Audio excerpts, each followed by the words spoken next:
자, 39번 보겠습니다. 39번 같은 경우는 내용이 조금 어렵긴 해요. 이게 무슨 말이지? 그거를 조금 이해하기는 어려운데, 우리가 이 생명에 대한 과학적인 뭐 견해를 이해할 수는 없고, 우린 전문자가 아니니까, 이 지문이 무슨 말을 하는지까지만 이해를 하면 됩니다. 그것의 원리까지는, 아니면 그것의 뭐 배경 지식까지는 우리가 알 수가 없어요. 그냥 이 지문은 뭐라고 말을 하는구나, 까지만 조금 이해를 해봅시다. 자, 일단 문법적인 거는 나중에 몰아서 하고 지금 내용 쪽에 집중을 할게요. 생명은 어떤 것이다. 어떤 거 심리학자들이 부른다. 뭐라고? 고차원적 시스템이라고 부르는 것이다. 그래서 어떤 건데 고차원적인 시스템이란 게 그것은 그들의 화려한 방식이야. 말하는 화려한 방식이야. 뭐라고 말하는데 있다. 뭐가 많은 진행되는 것들이 있다. 말하자면 생명이라는 건 고차원적인 시스템인데 그건 단순히 말하자면 많은 것들이 진행되고 있다라는 소리야. 근데 그게 무슨 말인데 그걸 계속 설명을 해주는 겁니다. 단지 하나의 세포 속에서도 그 수가, 뭐, 가능한 상호작용의, 다른 분자들 간의 가능한 상호작용의 수가 엄청나다.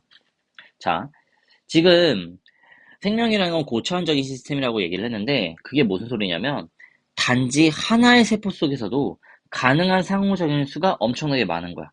세포가 이렇게 하나가 있다면, 그 안에서도 확대를 해보면 뭔가 그 안에도 분자들이 막 있을 거 아닙니까? 얘네들끼리 서로 상호작용할 수 있는 경우의 수가 엄청나게 많은 거야. 얘가 얘랑 할 수도 있고, 얘랑 할 수도 있고, 얘랑 할 수도 있고, 그 다음에는 또 얘랑 할 수도 있고, 뭔가 이게 엄청나게 많겠죠. 그런 게 고차원적인 시스템이라는 겁니다. 그럼 그런 고차원적인 시스템은 can only hope to be stable. 오직 안정적이랄 거라고 기대라도 할 수 있을 거야. 오직 어떨 때만 더 적은 수의 존재 방식이 나타났을 때만. 자, 세포 하나에서도 이 안에 뭐 엄청나게 많은 경우의 수가 있어. 그럼 세포가 우리 몸도에 세포도 여러 개가 있잖아요. 생명이라는 건. 그럼 그 안에 있는 세포가 상호작용하는 겨우수까지 제곱해버리면 엄청나게 많은 경우의 수가 나올 거 아니야. 근데 그래서는 안정적일 수가 없다 이거. 그 존재하는 방식이 조금 더 적은 경우의 수로 좁혀질 수가 있어야 돼. 그래야지 이 생명체라는 게, 이 시스템이라는 게 안정화가 될 수 있습니다.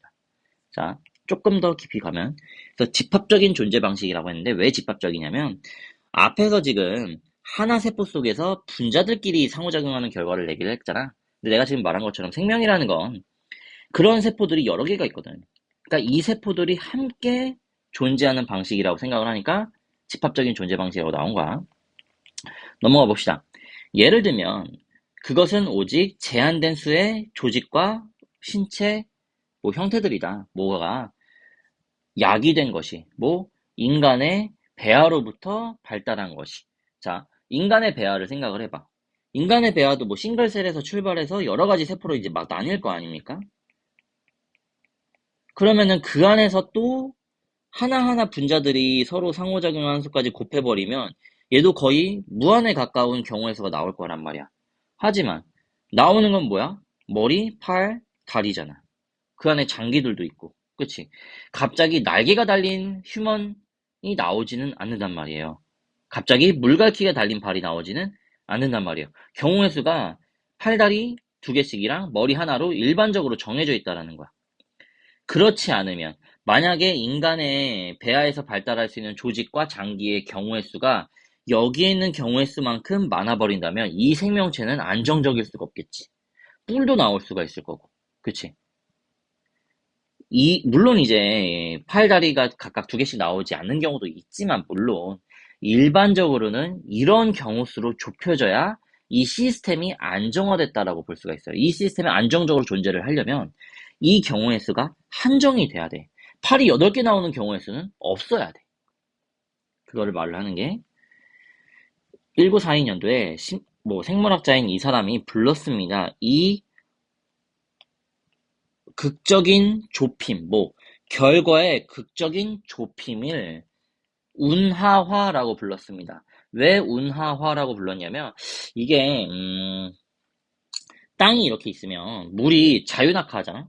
그럼 물이 막 이렇게도 흘러가고 어떻게 흘러갈지 아무도 모름. 그렇지? 물이 어떻게 흘러갈지는 예측할 수가 없겠죠. 근데 운하화했다는 건 뭐야? 땅이 이렇게 있으면 여기를 판 거야. 그래서 물이 어디로만 가게? 여기로만 가게.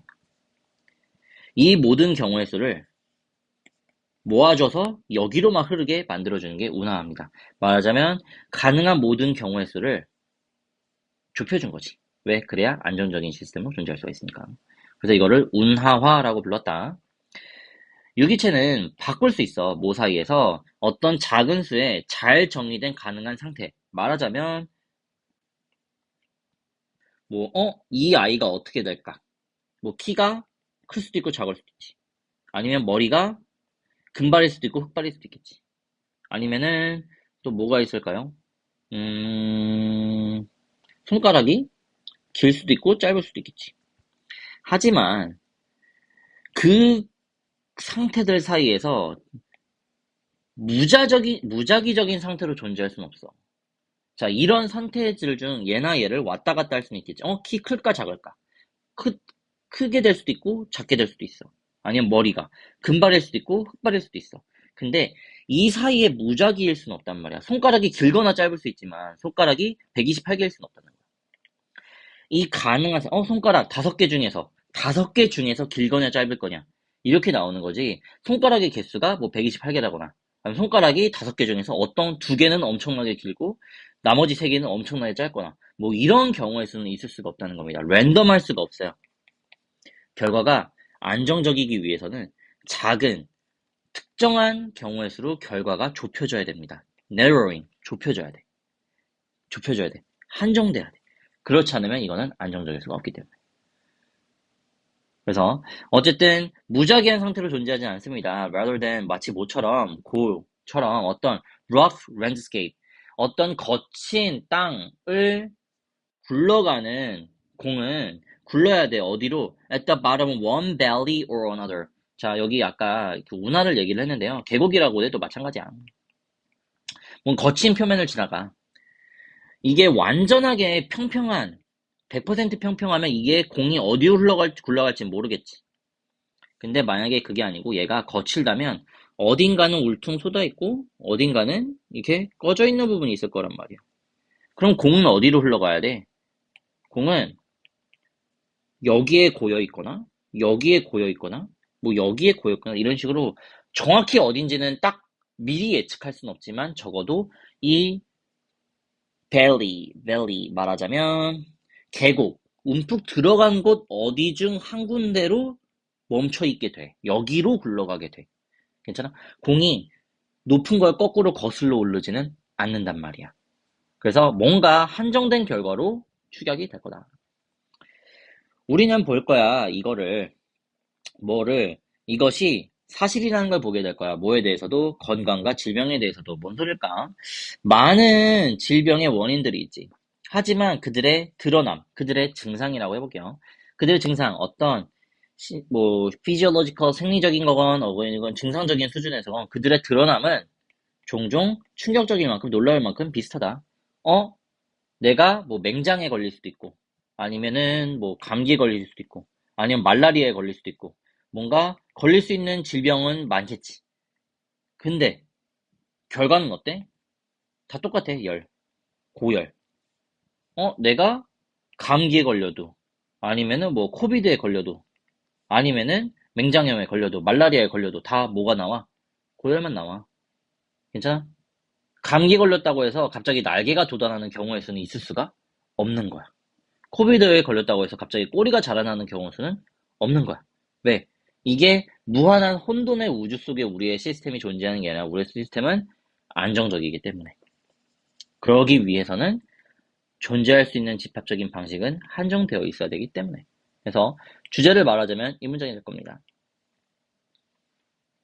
우리의 시스템은 정말 엄청난 많은 경우의 수가 있지만 상호작용하는 그 경우의 수가 엄청나지만 결국 집합적으로 생명체로서 존재할 수 있는 방식은 한정되게 있다. 그렇기 때문에 우리가 안정적일 수가 있다라는 겁니다.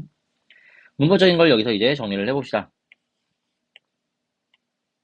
자, life는 해서 is의 보호 역할이니까 명사절이겠죠. 여기는 그 what은 항상 명사절이고 뒤에는 명사 부족해야 되기 때문에 얘가 부른다 오를 오시라고 해서 오가 부족하죠. 오형식이라는 게 원래 life가 여기 있었던 거야. 물리학자들은 부른다 생명을 고취한적 시스템이라고 해야 되는데 life가 빠진 거죠. 그래서 명사가 부족하다는 상황이고 그 다음에 컴마 찍고 위치 수식하는 거는 관계대명사 계속조용법이었기 때문에 얘는 대수로 쓸 수가 없고요. 그리고 and is로 컴마 찍은 다음에 and is로 바꿀 수 있긴 합니다. 자, 이때 강조. 자, 저는 이걸 일단 일대 강조로 보는 중인데 선생님이 혹시 이걸 설명을 안 하시고 넘어가면은 일단 저도 넘어가 보겠습니다. 저는 이때 강조라고 봅니다. 자, 이때 강조라는 건 당연히 주어, 동사, 강조 대상 쓰고 대 쓰고 나머지 쓰는 거였는데 이 동사가 is를 주어로 하는 is나 was, is를 주어로 하는 is나 was만 가능하기 때문에 시제를 본동사의 시제랑 맞춰주면 되세요. 본동사의 시제가 may, 현재였기 때문에 is로 맞춰주면 됩니다. 봅시다. 원래는 오직 제한된 수의 조직과 몸의 형태들만이 약이 된다. 인간의 배아의 발달로부터 이렇게 되는 건데 얘를 it is that 사이로 놓고 강조 대상 얘를 it is 다음에 놓고 나머지를 그냥 이 다음에 썼을 뿐입니다. 그냥 강조 이때 강조라는 게 it is랑 that을 놓고 그 사이에 it was일 수도 있겠죠. 당연히 과거면 놓고 강조 대상을 먼저 쓰고 나머지를 그냥 뒤에 쓰면 돼요. 근데 강조 대상이 명사잖아요. 그러면은 that 대신에 which도 쓸 수가 있더라라는 거.